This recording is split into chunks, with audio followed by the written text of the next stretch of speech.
Welcome to the Exec MBA podcast. I'm your host, Brett Twitty, and you are listening to a new episode. On this episode of the podcast, I'm excited to share my recent conversation with Andrew McCormack and John Schwartz. Andrew and John are members of our Executive MBA Class of 2022, and they are also leaders of the Executive MBA Consulting Club. I recently connected with Andrew and John via Zoom to talk more about their backgrounds, what led them to Darden, and what the Consulting Club has in store for the months ahead. I think you're really going to enjoy this conversation. So without further ado, here's my interview with Andrew McCormack and John Schwartz. Andrew, John, welcome to the podcast. Thanks for having us, Brett. We really appreciate it. All right. Well, we're all here. We're going to talk about the Consulting Club eventually. But before we get there, I want to check in first with both of you, see how you're doing. John, you're outside of Philadelphia, Pennsylvania. How are things in the suburbs of Philly? You know, living in the suburbs was kind of a blessing in some ways with everything that happened 18 months ago. I didn't really feel like I had to move. It was easy to kind of go remote from work. I already had an office set up. So it's been going really well. I'm looking forward, we're back on grounds for OGRs with the class. It's great to meet everyone in person and be in person with everybody. Hoping to get back to work in the near future and just kind of start building those personal relationships again. Yeah, it feels like a different world. You and I met for coffee in Philadelphia a few moons ago, and I will say maybe one day we'll meet again, and we'll get to have a soft pretzel standing on a corner somewhere downtown Philly. One can dream. Yeah. Andrew, how are you doing? Yeah, things are going great as well. I'm located in Washington, D.C., and for folks that are in Washington, the weather here is getting beautiful, and excited to return back this summer or this fall to in-person classes as well. I know we're still finding our way out of the pandemic, but it's been really great to start to network and spend time more with our classmates over these past couple months. So it's been an exciting time. Yeah, I am someone who believes that fall is the best season in DC. What are your thoughts, Andrew? Fall or spring, but yeah, I'm a fall person. My birthday was in September, so I usually tend to enjoy the fall more as well. All right. Well, you're living your best life right now. Are you a pumpkin person? Are you a pumpkin spice latte? Is that your preferred drink, seasonal beverage these days? I'm not a pumpkin spice latte person, but I do enjoy going to a pumpkin patch or a orchard in the fall. All right. Well, you can do that all within a short drive of the Washington, D.C. metro area. Well, thank you both for coming on. Exactly. On the podcast, we've been trying over the past, I guess ever since we launched the podcast, to feature the many different ways students engage with the program while they're current students. Of course, that happens in the classroom. It's also life outside of the classroom. And so we've had any number of leaders, student organizations. We've had Consulting Club. We featured a Consulting Club in different ways. But nice to have you here to talk a little bit more about the Consulting Club. Let's talk about you, though. Andrew, I'm going to start with you. Tell us your story. Like, how did you get to this point of thinking about an MBA? What's your background, and how did an MBA hit your radar? Yeah, that would be great. So Brett, the first 6 years of my career, I actually started off on the Hill. I worked for a senator from Montana and then worked for a lobbying firm for 3 years. I was a registered federal lobbyist. I decided to not take the political career path, and I career switched into public sector consulting a little over 6 years ago. I started at a small firm with less than 50 people. And then I started at my current firm, Booz Allen Hamilton, about 3.5 years ago, working with my same client. I work for the military health system, which is the healthcare division of the Department of Defense. And how I decided to go to business school, I always knew I wanted to go back to grad school, but I couldn't figure out what the best degree was and what would have the best ROI. And I write down my New Year's resolutions every year, and I think it was 3 years ago, I first finally put down that I wanted to go to business school, and it took about 2 years for me to finally get up the courage to study for the GRE and apply. And why I wanted to attend business school is because I come from a humanities background, so a lot of the technical stuff that I've learned in business school, like accounting, finance, and statistics, are things that I did not have a background in, and I wanted to move up further to the manager level and executive level within consulting. And I found that Darden has given me all of that. It's been really great, the learning opportunities that the school's offered to me. All right. Well, thank you for sharing your story and your MBA journey here, Andrew. John, same question for you. Tell us about you and how you got interested in pursuing an MBA. Yeah, Brett, definitely. It's a tough story to follow up, but I'll do my best. So I graduated as an accounting undergrad. I started out at Deloitte & Touche, working in the audit practice. So I'm a trained CPA by trade. I then transitioned after a few years to PricewaterhouseCoopers, where I worked in their deals practice, doing financial due diligence for a lot of private equity clients. So I lived in Philadelphia, but mainly did work out of New York City, DC, Boston. And then, I feel like I kind of dipped my toe into the MBA world in the mid 2010s. I was considering going back to school, and then an opportunity came up to move to London for a few years. So I decided to take the international path. I figured the MBA would always kind of be there, but being able to not have children and live internationally was a once in a lifetime opportunity. So I jumped at it. And then I transitioned to my current organization now. It's family owned. And just in thinking about how to move up my career path, I thought getting some more of the softer skills as well as the MBA would help me kind of move into the C-suite level over the next few years of my career. Yeah, I thought we were going to hear something just a little bit different than Andrew's story, knowing something about your background, John. So I think it's good for people to listen to these podcasts to hear just the different backgrounds that are represented. Some people come from these kind of traditional business backgrounds. They have exposure to accounting and finance, and other folks not as much, and they're coming to get those things because at Darden, everybody takes this required core curriculum, and then you have electives. And so you're going to get the fundamentals. So let's talk about why Darden. And John, I'm going to come to you to kind of kick things off here. What got you interested in Darden? Yeah, so I would say it's 2 points, Brett. First, I think it was just a natural transition, being a very quantitative heavy background and career, getting the case method, the soft skills, being a part of a team, kind of everything that Darden's about and its learning styles and how you work together with not only the professors, but your classmates, very enticing for me. And then secondarily, and Catherine knows this from my interview, UVA was like my top choice for undergrad, and I got dinged. So I always had a chip on my shoulder about coming back and getting a Darden MBA just to send back to the admissions team at some point later in my life. You know what? I think it's the first time we've heard that as a why Darden reason, at least here on the podcast, John. I will take it though. It has led you back here to Darden. So we're thrilled. You're just a few quarters away from ending the program and wrapping things up. Does that feel surreal to you? Kind of being here. I think it's quarter 7 for your class at this point. Yeah, we're right in finals week. So quarter 7 will be over on Sunday night. And yes, it is very surreal. We, after Q5, everyone was like, whoa, we're 50% of the way there. And I was like, there's still a good amount of time. And it's crazy how Q6 and Q7 finished so quickly. And before you know it, it's going to be the holidays. And we're going to be going into our spring 22 semester in our last 2 quarters. So I think I think the team in the cohort's doing a great job of making the best of the time we have left with each other. Yeah, Andrew mentioned it at the top, being back in person. It's exciting to spend time with your class. We've gotten to see you for the past couple weekend residencies up here in Roslyn. I'm speaking personally here. It was fun to be at the +1 event too. Patio, Le Meridian, beautiful evening.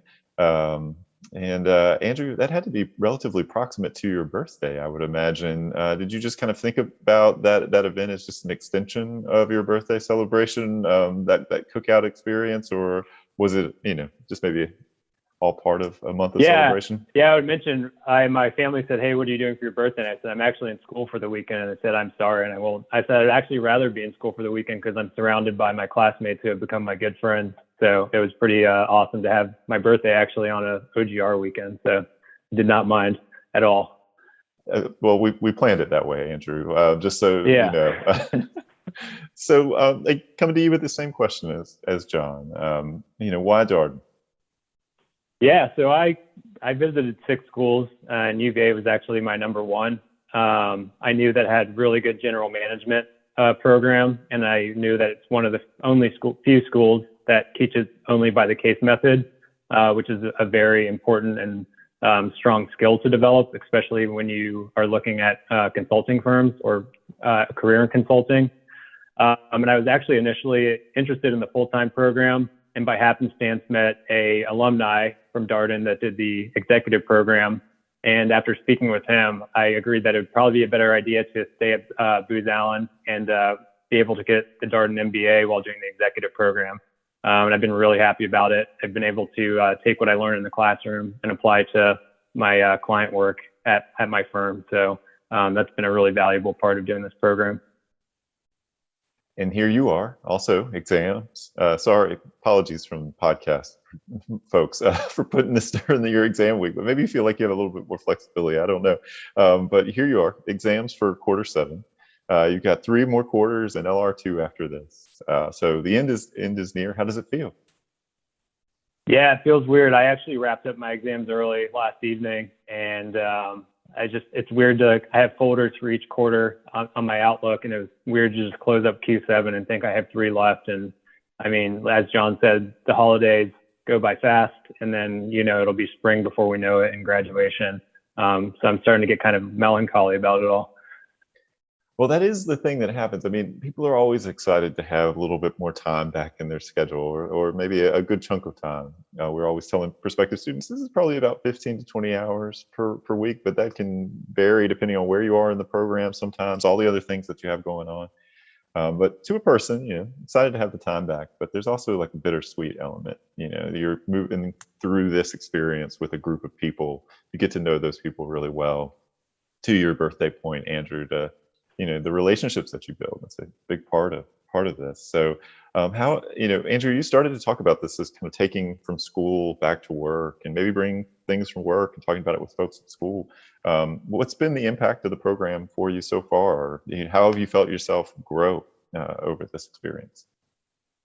Yeah. Well, I'll say one of the hardest classes for me was accounting, but being able to read a balance sheet and an income statement now is like super helpful, just to look at my firm's financials. And also I'm in a condo in DC to like read my condo board's financials and on a personal level. And then elective wise, we took a class called the consulting process with a really good professor at Darden named Vivian Reifberg. And we kind of learned a lot of consulting skills about kind of coming with your recommendation up front.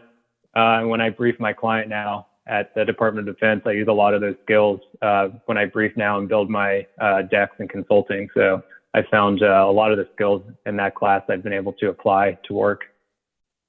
Yeah, a lot of that resonates with conversations that we've had here on the podcast, people taking things that they either pick up from conversations with classmates, faculty, things they learn in class, and kind of taking it with them. As you think back, that accounting class or the adjustment, were there learning curves for you? It sounds like maybe some of the subject matter early on. You take accounting pretty early in the program. It's a lot of quant typically up front. Decision analysis, accounting, finance, these things come early. So does global economies and markets in the Executive MBA program. So were there learning curves for you? Oh, completely. I always say to myself, I'm probably the worst math student ever. So that was like, I was really scared to go to business school and start to use math again. But a lot of it's learning like spreadsheet work. But besides that, if you need help, there are classmates that tutor you. You have your learning team that you can reach out to, and your professors have open office hours too, where you can meet with them individually and they can help tutor you as well. So you will survive. If I can survive, anyone can survive. And you'll find the information and the skills you learn extremely valuable as well. Yeah, we tell people the strategy is ask for help early, often. Don't do that turtle thing where you're like, oh, this will all go away. And, if I just kind of let this pass, it'll get better. Get engaged, ask for help. There's lots of resources around you. John, coming to you with the same couple questions. So you sit here wrapping up exams for quarter 7. Maybe you still have a little work left, unlike Andrew. That's okay. You have an exam period for a reason. What's been the impact for you when you look back on the program and kind of think about things? A great question. I would say Andrew and I are the exact opposite in terms of exams. He's finished, and I'm going to say that exams today. So, like, if you put us together, you get a really good team, right? So I would say, the biggest impact in when I was interviewing and speaking with you, Brett, and some others at Darden, the executive side of it always was, you learn during OGRs, and you can apply it Monday at work. And I always I understood the concept behind it, but I really questioned how much is that like really in action versus somebody just says it, right? And what I've seen is my takeaways from that are great, especially now that we have OGRs in person. We had a great negotiation course in Q7. And, as part of my job, I'm usually negotiating purchase agreements and things of that nature. And I would see things or a way my counterpart would operate, and I'd be like, oh, I know exactly what they're doing here, and I could put a framework around it that I didn't have before.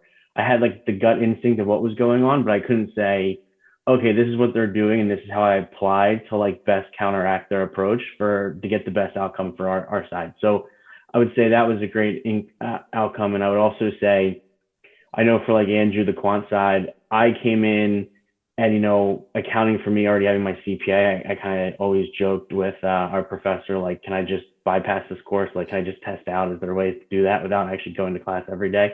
But the non-quantitative, right, the soft skills, the professional advancement courses, I would sit in those, and I would definitely say in Q1, I was kind of like, man, this is tough. Like, I don't really get it. How does this value, like, but then I had to keep thinking back. I came to Darden to get the soft skills, the general management side of things. This is what separates C-suite from like the everyday doers of numbers and kind of cranking out the actual work. So, I would say even that, it just has rounded me out professionally as well over the past, just over a year at this point. All right. And when you think back on those learning curves, it sounds like maybe some of the softer skills, that was one of the things, or as you got into those classes, maybe you felt more stretched by some of that material. Other things that were an adjustment for you?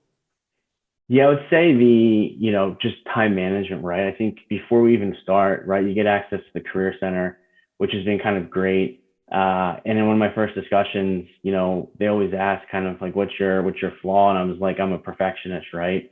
I want to get everything perfect every time. And they were like, well, how are you going to do the MBA program whilst at work and everything else going on? And I was like, yeah, I have no idea. And they were like, you have to understand what 80-20 rules are. And do you need to have a top 10% grade in the class, or are you okay with, being top 20%? Like, what are your goals and what's the most important thing? And me being able to delegate my time and think about where the most important part is for me has been great. So, I had something that was important to go out this morning for work. So I got back from vacation on Tuesday, Wednesday, and this morning were dedicated to work. And then Thursday afternoon, Friday, and the weekend we dedicated to school. But like, I would have never had that prioritization skill set before. Yeah, those are tough lessons. All those things you get practice with them in this program, but it doesn't necessarily doesn't come easy to say like, oh, well, I'm gonna have to get comfortable with like prioritizing and like letting something go, or being okay with good enough in some weeks, because that's all that I can really do. And for some people, the learning curve is asking for help and saying, I don't understand this, because chances are that's not something people do a lot in the flow of their everyday work life. Like, most people know what they're doing. They know their job. They know how to handle this. And now you're taking classes that might put you outside of that comfort zone. So yeah. Bro, I was just gonna say, I'll appreciate like watching Real Housewives on a Thursday night at some point in 2022. So you're looking forward to some television fare, it sounds like. Yeah, I'd like to have my Tuesdays and Thursdays and evenings back at some point. My girlfriend and family will appreciate that a lot. Well, let's talk about the consulting club and what got you interested in serving as leaders. Some of our listeners may be new to the consulting club and not familiar with the organization, and that's part of the reason why we invited you here. So, Andrew, tell us a little bit more about what the consulting club is and what it does. Yes. So our consulting club in the MBA program was actually founded last year by two 2021s. They did a great job of setting this club up for success for John and I. So we're very thankful for that. So the full-time also has a consulting club as well. And we kind of network with them as well to help build skills and networking. And I was going to mention, when you go to Darden, there's kind of four types of students. There's climbers, switchers, entrepreneurs, or explorers. We kind of attract any of those types of students. If you're already a consultant and you want to climb within your current firm, we can help with skills with that. if you're a switcher and you're looking to go into recruitment for consulting in the fall during the time we're in right now, we offer resources, case prep, and workshops for that.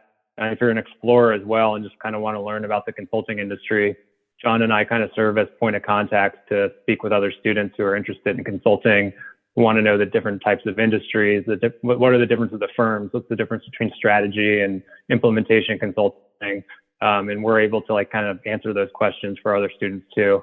So we serve as a resource, and then also help prepare students for recruitment with firms if that's the track that they want to go towards. All right, and John, coming to you with the sort of second question about like, how did you decide to get involved as a leader of this organization? You got a lot on your plate. You got a full-time job. You got school, doing a lot of other things in addition to school and work. Why serve as a leader of the consulting club? Yeah, great question. When I started up at Darden, I definitely felt a little bit overwhelmed. But what I saw is the people that got the most out of the program were the people that put the most into the program. So, with my background kind of working in the Big Four, just consulting in general, right? It may not be strategy consulting or implementation consulting, but, just generally in that space, it always was interesting to me. And, the 221s that started the program, they were both very personable as well as highly successful. They both, got great offers coming out of graduation.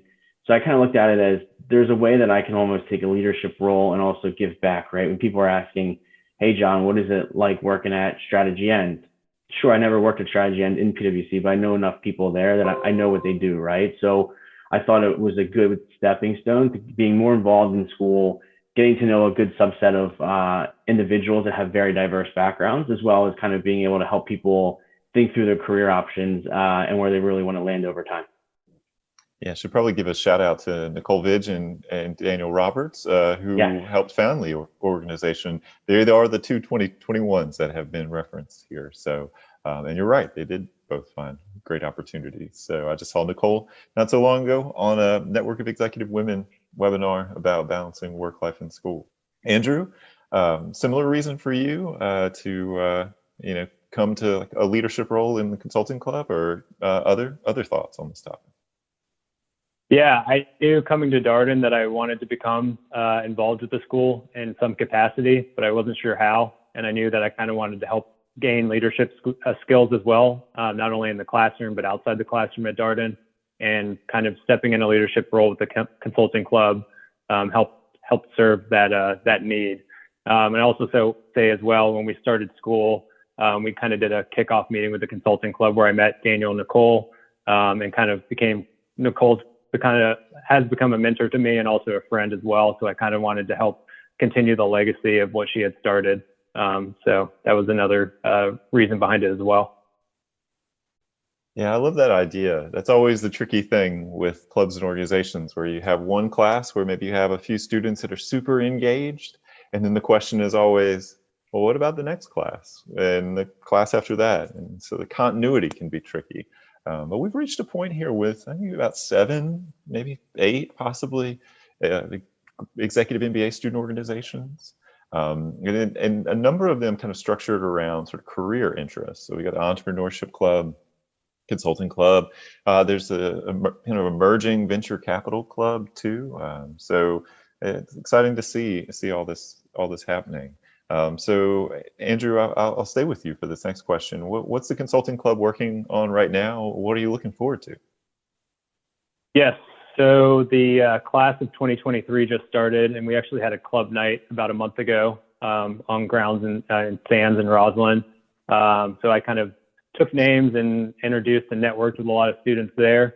And then over the next couple of weeks or months, we plan to have kind of workshops, 101s on what is consulting, what kind of firms recruit at Darden, what are the different types of firms and kind of different types of industries. And then also begin to provide resources for students that think that they want to go down the consulting track next year or maybe later on during their Darden career.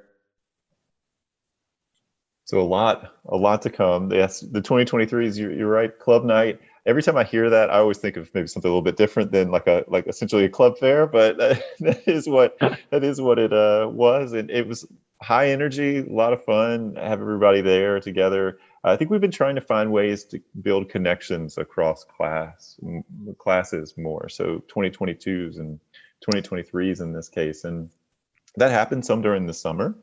We had some virtual networking events for some of the clubs. We had a virtual networking event for the 2022s and 2023s. And then we even were in person together at Nats Park in July. So y'all were in residency, what y'all refer to as on-grounds residencies, OGRs here. Y'all were in residency, and the 2022s, we invited them. I think we ended up with about 40, 50 2023 students there. And so continue to look for ways to kind of bring you together, and clubs and organizations are a good way to do that. And so, John, anything that you're looking forward to in the months to come? Yeah, no, I would say Andrew gave a great overview. I would also say I'm just excited for everyone that's kind of has decided to be a switcher. Kind of on-grounds recruiting and even kind of experience recruiting is kind of happening right now. So there's a lot of individuals that are casing within the club to get ready for those interviews. So just a shout out to them for all the time and dedication that they're doing to the interview process. It's not your standard strictly behavioral, right? You have to be able to answer a couple business problems as part of the interview process, and the preparation for that is definitely pretty intense. So shout out to all those students. And I also think that, we're excited to kind of get, I think we did Nicole and Daniel did a great job getting it started. And I think we're looking really forward to getting like a head start for the 23s, right? We started doing stuff for the 22s in our spring year, and I hope we can kind of continue that or move it up a little bit for those people that are really serious about kind of consulting careers or even other careers that just use the case method, being able to get them the prep early on as an executive student. You have a lot going on. So just really ready to get everyone up and running for the 23s and then see the results of our class in the 22s. It's a good point on the time. I think that is one of the trickiest things for people who are doing a working professional program where they're balancing, all these things, work life and school. And so if you can extend that prep time, right, you kind of extend, you say like, I start maybe not a month before, but a few months before, trying to get my casework in. That's one of the things that might be able to help. So it's interesting to hear that. So I think some of our listeners, maybe if they're longtime listeners, are not so surprised to hear that we have clubs and organizations. But I'm wondering if y'all were surprised to kind of find this to be part of an executive MBA program experience. Oftentimes people kind of think about these programs in this kind of like, I go to school, I go home, I go to school, I go home, or, this is much more transactional. John, was it something you were surprised by, or at least intrigued by when you looked at Darden? Yeah, no, it's fair. And, I think what I've learned through it is the way that Darden's put the program together for the executives it's been a phenomenal experience, right? I initially came in thinking similar to what you said, Brett, it'll be transactional, right? I come down for OGRs, I leave, I go home. I never see any of my classmates. There's a good contingent in Philadelphia that are in my class, or kind of, I think even the 21s and 23s, we get together, we kind of have nights out, kind of socially distant, follow the rules, but we're able to see each other outside of the OGRs. So I think between what the program has done around not only clubs, but just the core way of putting together the program, it's been an excellent experience, and it's definitely exceeded my expectations. And to Andrew's point earlier, I think I'll have, a good number of friends for life, and it's probably greater than what I had in going to university for undergrad, right? So I think it's complementary to the program and shows a successful way of going at trying to meet the needs of executive students. And there's a pretty deep group of people up in Philly. If you even extend to maybe the class of 2018, 19, 20, plus all those classes that you mentioned, I think we might get to 15, 20 or so people. Like it's a solid chunk. I will admit I used to go up there quite a bit to recruit and miss spending time in Philadelphia. We don't do nearly as many in-person events these days, but hopefully we'll get back to that. And it was great. It was a great way to a lot of people landed there after the program doing different things, or were there before and did the program from there. So Andrew, coming to you, same question. Were you surprised about clubs and activities and all of this kind of extracurricular stuff when you looked at the Executive MBA program? Yeah, I was as well. Like I mentioned, I wasn't even looking at Executive MBA programs at all. I was looking at either part-time in the DC area, or I was looking for full-time programs. And I was just really surprised when I met with students who had done the executive program, who kind of restated what John said as well, that you become very close and cohesive with your class. And then the weekends that we have been in OGR recently, it's just, I don't know, it's kind of the magic like comes alive when you're all together, finally networking together. So I've been really surprised by it as well, and really pleased how things have turned out. Well, we asked the same last question of all of our guests. Is there a piece of advice you would share with our listeners? Folks sitting here listening to the podcast may be interested in the Executive MBA program, or may just be kind of evaluating whether to get an MBA, to go back to school, all things that you've thought through before. Any advice you would share with them? Andrew, I'll come to you first. Yes, I would say network as much as possible with folks that are in the programs that you're interested in. That's how you're going to get the best takeaway if it's the right fit for you. I know we're still in the pandemic, but I know visiting schools can be beneficial as well. But I know there's virtual tours that students can do now, or kind of through Zoom. And then I would also just kind of take a look at yourself and where you are in your career, where things stand with you. Like I said, I thought I wanted to do full-time, and then it turned out executive was actually a good option for me, and it's worked out really well for me. So it matters where you are in your career, where things stand with you as well, for what type of program and option is good for you as well. I will say the executive program is a big time commitment, so people should be cognizant of that going into it.